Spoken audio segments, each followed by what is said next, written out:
Hi, I'm retired NYPD Detective Vic Ferrari, and welcome to NYPD Through the Looking Glass podcast, where you'll get unique insight into the New York City Police Department. Before we get started, I encourage you to check out my Amazon author page, where you'll find my series of behind-the-scenes NYPD books. They're $10 paperback or $2.99 ebook download, including my latest NYPD Presumption and Dysfunction. You can also go on Kindle Unlimited if you have a subscription there, where the book is free. So I did an episode with Patrick O'Donnell the other day. I had a little extra time this week, so I figured I'd record another episode. I appreciate everyone's support on this channel. Let's go to the true crime section of the New York Post. China executes 4 Canadian nationals over drug charges, prompting strong rebukes from the Western country amidst an already rocky relationship. It's unclear exactly when this year's executions took place, but Canadian Foreign Minister Melanie Joly, that's a good name, said Wednesday that she and Prime Minister Justin Trudeau, who tried to stop them, are seeking leniency for other Canadians who found themselves in the same predicament. The victims were described as Canadian nationals who held dual citizenship in China. That's not going to buy them any slack. You know, nothing against you guys in Canada, because I know you support the show, but what the hell is going on over there? You guys got to get your house in order. At least we're trying. China doesn't play. You get caught with drugs in China. I was watching a documentary once. Now, they didn't show people being executed, but when you get grabbed with drugs in China, they pull you off and you're interrogated for days on end with very little, if no sleep whatsoever, little or no food and water, and they just keep bringing in interrogators. So you think you're going to not rat on somebody? You're in a room, one guy will be with you for 4 hours. Where'd you get the drugs from? Where is it coming in?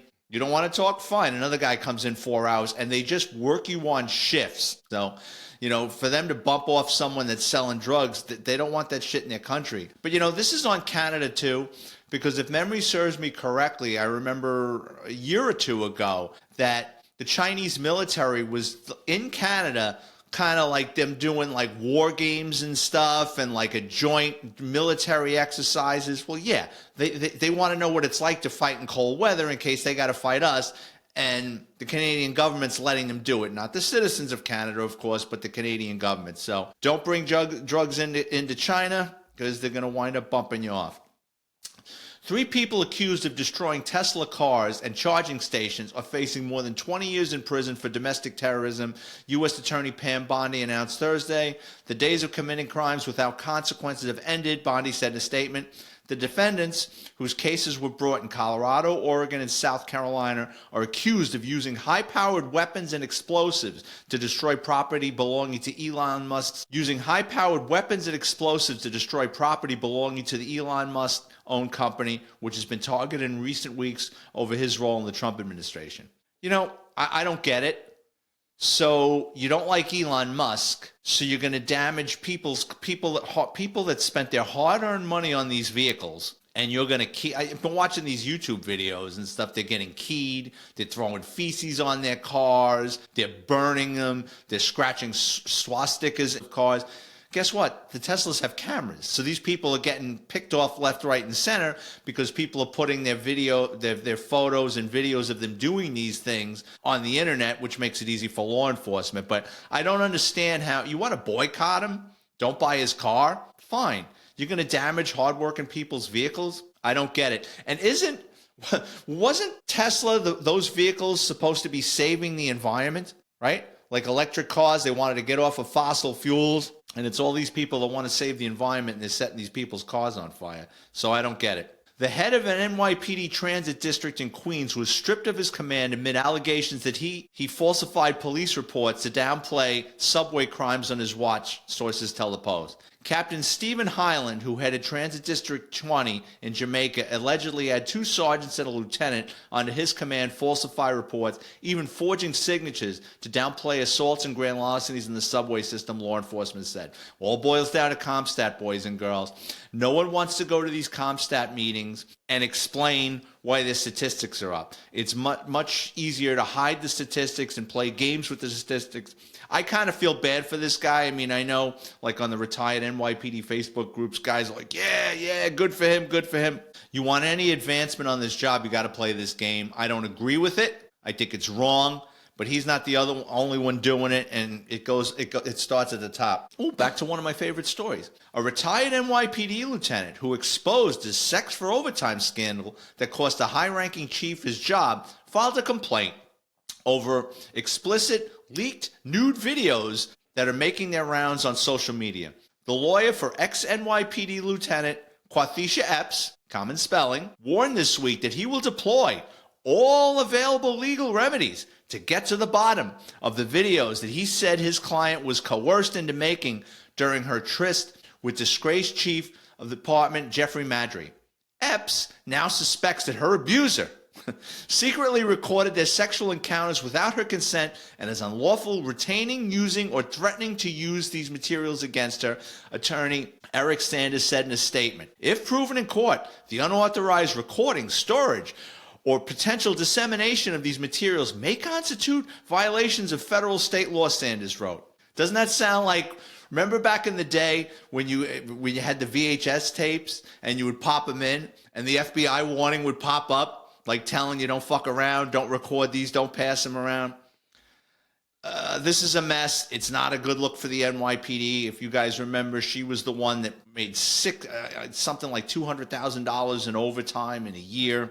And then she turned around and said that he was letting me make that overtime, which I personally think, I don't know how you could work that many hours, but if she did, she did. But then she said she was coerced to it and all this, so the lawyers are gonna, you gotta love the lawyers, right? They send out these threatening letters, like they're pounding their chest, whatever. Mayoral candidate and former governor Andrew Cuomo unveiled a subway safety plan Tuesday that would boost the number of underground transit cops by 50% to more than 4,000, a level not seen since the 1990s.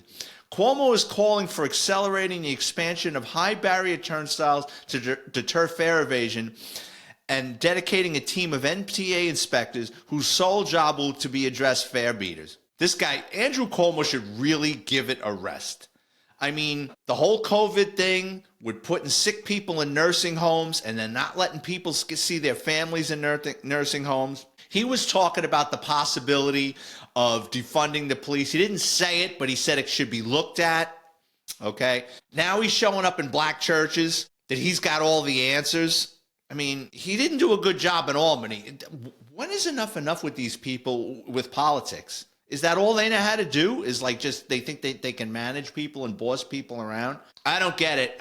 Especially, I wouldn't have the balls to run for I wouldn't have the balls to run for my homeowners association if I had that scandal hanging over his head. But like I said, these people, they never know when to let something go. I'm drinking apple juice. It's not liquor, but it's supposed to be good for gallstones. And I've had gallstones in the past, so that's why I'm drinking the apple juice. So this week I got a fairly interesting story. I don't think I've told it before.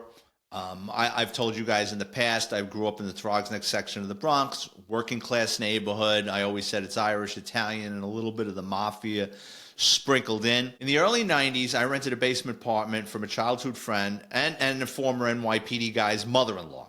And it was a 3-family brick house, and I lived in the basement apartment, and then I think the mother-in-law lived in the middle floor, and then my buddy and his family lived upstairs.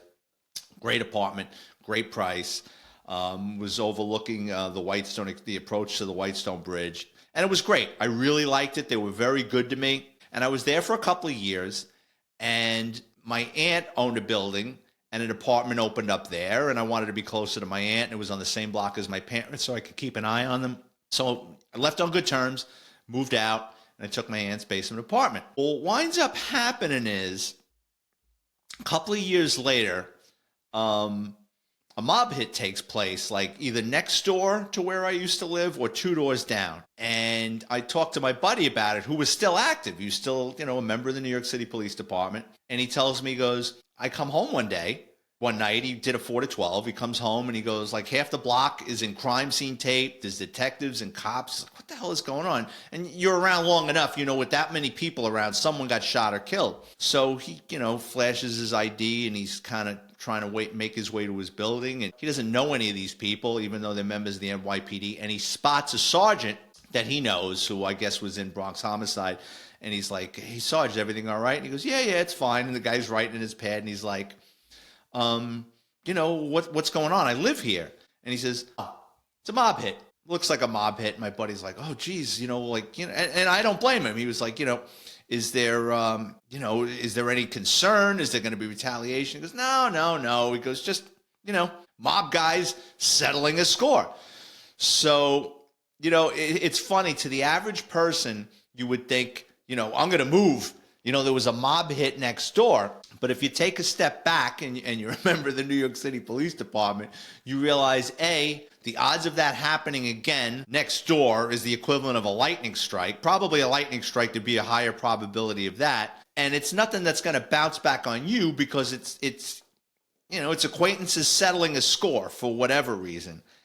And what wound up happening was, and it came out in court documents, was that the deceased was a knockaround guy from the neighborhood. I don't think he was a made guy in the mob, but a knockaround guy. And he made the mistake he was overheard saying that he was thinking about it, or he just said in jest about, I wonder how much I could get if I kidnapped this mobster's son.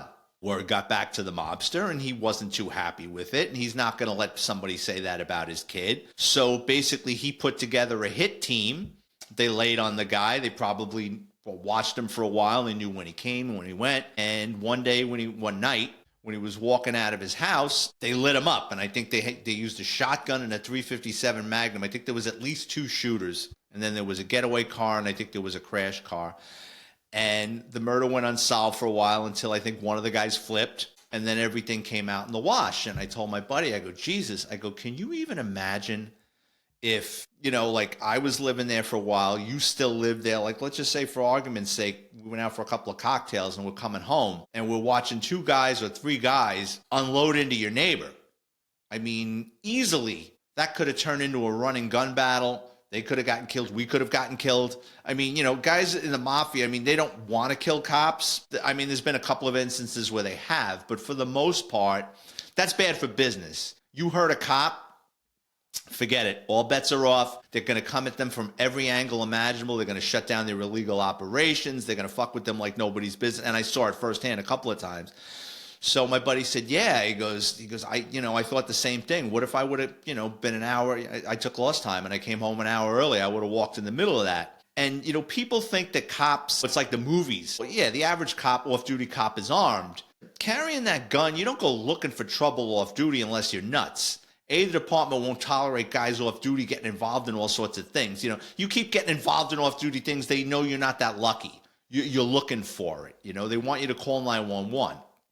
And like I said, the gun is an insurance policy with a high deductible, because if you use it, there's going to be especially off-duty. What were you doing there? Did you know this guy? They don't stop asking with the questions. My buddy, after everything was said, and he was shooken up about it, but eventually, he went on with his life. And the hit team so I researched it, and it was Anthony. So on August 6, 2008, Anthony Indelicato, if you've ever saw the movie Donnie Brasco, he was the guy that Agent Joe Pistone was supposed to give or Johnny Depp's character. After the 3 capos hit, the son didn't show up to that meeting where the 3 capos were killed, and then supposedly he was down in Florida, and then Sonny Black gives the contract to Joe Pistone, and then the FBI pulls him out. So that's Anthony Indelicato. Serious guy. He's got a lot of bodies on him. Anthony Donato and Dominic Sicali, he's got his own podcast. It's actually really good. I encourage you to watch it. I can't think of the name of it, but it's interesting. So they pled guilty to the murder of Frank Santoro. They received sentences of 25 years, 20 years, and 10 years in federal prison. And then in July of 2011, Vinny Gorgeous Bassiano received a life sentence for his part in the murder. And he was around the neighborhood. In Throgs Neck when I was a kid. He's I think like 8 or 10 years older than me. But I remember seeing him around. I knew he was a tough guy. I didn't, when you're a kid, how much do you know about the mafia? I didn't grow up in that world. But then, you become a cop and then you hear things. And then his base of operations was a salon, tanning and just women get their hair done and stuff. And the place was called Hello Gorgeous. So they used to call him Vinny Gorgeous, but I don't think anybody would call him that to his face. So for young guys in the NYPD that, you're renting an apartment or something, you choose where you live. do your due diligence. Who lives around there? Is the person you're renting from the place, all right? Sometimes the price of something, it looks too good to be true, and often it is. So like I was saying about like killing cops is bad for business. I think it was the late 80s, 88 or 89. You had a mob associate, Constable Gus Farace. He killed a DEA agent. DEA agent was buying drugs from him. I don't know if it was coke or heroin, whatever. And this guy, Farace, I don't know if he was going to rip him off or he suspected he was a cop. When he goes to meet him, kills him. And now Farace is now a hunted fugitive now. He's wanted by the NYPD. He's wanted by the FBI. He's wanted by the DEA. And the amount of pressure they put on the mob. So, I mean, I was a young cop. I wasn't in the middle of that. But I saw what lengths the NYPD went to go after these guys. And I remember bringing a stolen car out to the pound one day. And the Whitestone Pound is huge. And I remember they had hundreds of satellite dishes. Now, this is before DirecTV, where the dishes are about this big. I'm talking about the big ones that you would see on the rooftops where you can get like bullfighting in Spain illegally. Had been hundreds of them. And I go, what is this? Why are they all out there? And they says, oh, well, Vice and OSID, they're breaking balls. I go, what do you mean? He goes, they're hitting all the mob gambling operations. And normally when they would hit those places, it's too much of a pain in the ass to take that dish. It's on the roof. You got to go up there and unhook it. You need a couple of guys to lower it down. You got to put it in something, right? You need a flatbed truck or something. Those things were tremendous if you remember what they looked like back in the day. But to really break the mob's balls, after they would hit a gambling place, they would take all their toys. So, like, I don't know, for those of you that don't know, like in a lot of these mob social clubs or after-hour clubs, or even just legit businesses that have an association with these illegal joker poker games and gambling machines that are illegal. When Vice comes, what they'll do is they don't take the whole machine because it's too much of a pain in the ass. So they knock out, I've watched them do it. They've got it down to a science. Like with a sledgehammer or a hammer, they break a panel on it and they pull out the computer board and they leave the machine. So it's almost like, don't bust our balls too much. We're putting you out of business. We took the computer out of it, but they don't go through the trouble of taking the whole machine. So then what do the mob guys do, or whoever services those machines? They just put another board in it, and I'm sure it cost them a couple $100. But it's to break their balls, and you voucher that as evidence. But they were taking these tremendous satellite dishes and bringing them out to the Whitestone Pound.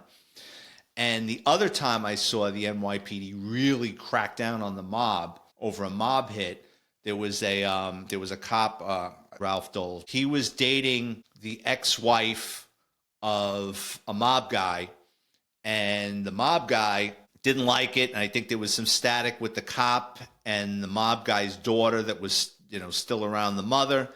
And he put together a hit team and killed this cop off duty. And the amount of pressure, I was in auto crime at the time. And, I work in the Bronx office. They flew the entire auto crime division, which was 120 detectives. They put us with New York State Department of Motor Vehicle inspectors, the Environmental Friggin' Protection Agency, like any agency you could think of to bust balls.